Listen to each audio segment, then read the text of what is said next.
you. God will help you. You entered into the wrong relationship. He helps you spoil it. The person on his own said, we're not doing it again. We're now begging like a fool. Don't you see God is trying to help you? Can't you see the signs? What are the differences between a contract and a covenant? A contract is an exchange of goods, services, or obligations. That's what a contract is.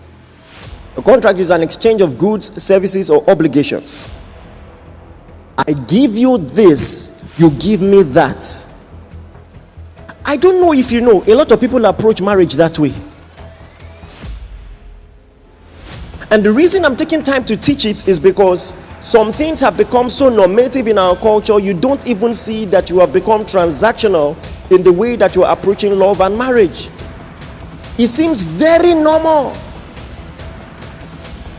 to go into marriage tit for tat. Are there things you ought to expect in a home? Yes. Husband to wife and vice versa. But marriage covenant is deeper than that. He has money, I am beautiful. Or she has money, and I am loyal. Many people don't choose a partner, they choose what the partner can do for them. You actually are not choosing a person. You are choosing what the person can do for you. Sometimes these things are hidden in your heart. No one else knows. You are making a business decision. I've preached on it. Marriage is a business decision. You see, it must make sense logically. It must make sense legally. It must make every other sense. Like, subscribe, turn on the notification. Thank you. But the marriage covenant must still be considered as being deeper than that. All right. So now, what's the difference? Marriage covenant is the union of persons, not the exchange of obligations and services. It's the union of persons. Genesis chapter 2 verse 24. Two shall become one flesh. Say aloud, amen. So a contract joins interests. A marriage joins lives.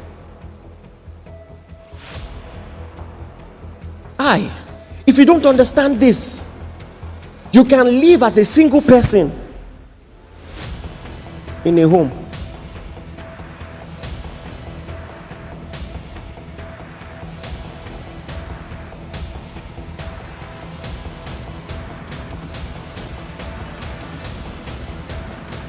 Otherwise, marriage can become an exchange economy. Consider this. Anything that was the reason you got married can change. The successful businessman or businesswoman can have a hit in the economy and can lose the money. That beautiful woman or handsome man can get sick, God forbid. You see, the reason why you have to learn this earlier is so that we avoid a lot of wicked people in life. There are a lot of wicked people in this life.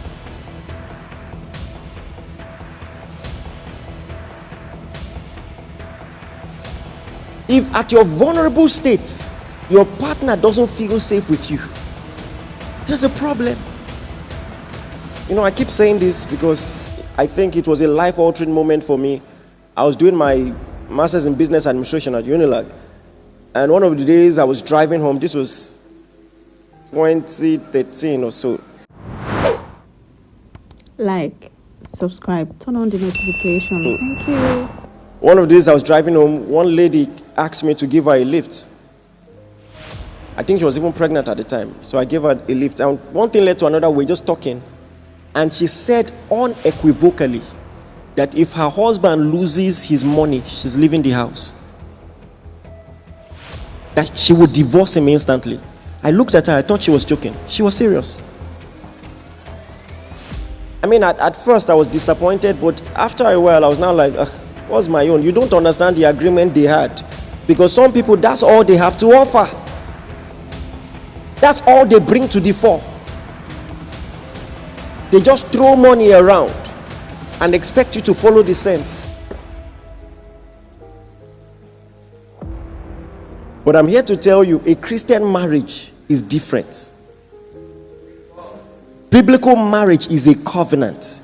Please help me tell the person by the side. Say, biblical marriage is a covenant.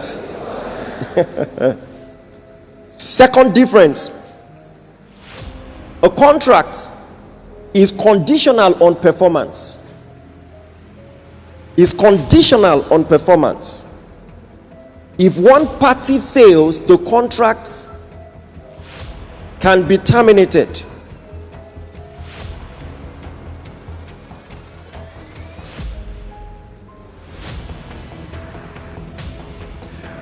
But marriage is based on promise and not on performance. If I have enough time, I'm going to explain what I mean by that. It's based on promise and not on performance. Contract says if you fail, I'm free. Covenant says if you fail, I'm committed. We are in it together to fix whatever is happening. It's a totally different perspective.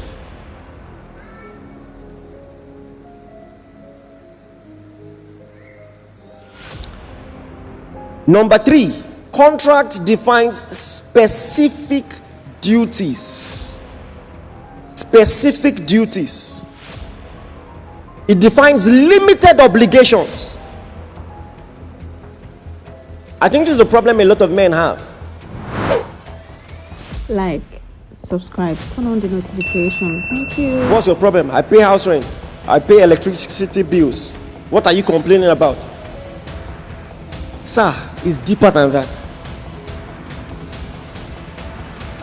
Deeper than that. Marriage involves emotional investment, financial unity, spiritual partnership, physical union. It takes a lot. Contracts protect assets. Marriage shares everything.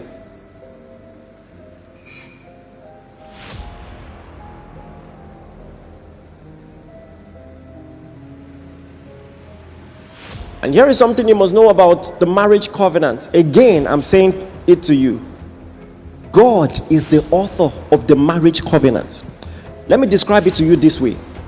Just imagine you and your wife move into a shortlet. Maybe you're supposed to spend some time there. The shortlet, you're allowed to stay in it for as long as you paid for it. But you cannot change the design. You know that, don't you? You don't go to a shortlet and just say you don't like the color and start painting it. You can't do that. You can't just move furniture around without permission. You can't do that.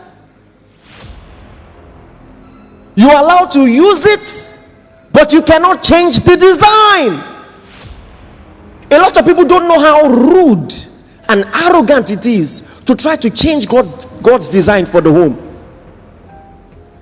It was God who said it's not good that man should be alone. Before any culture existed, before any government existed.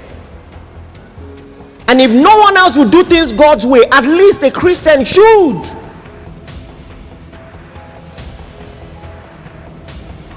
So you must approach marriage the Bible way. Husbands, love your wives. Wives, submit to your husband. Design. And I want to submit to you. Maybe God knows more than you. Just maybe. You are intelligent, you finished with the first class, but just maybe God knows better than you do.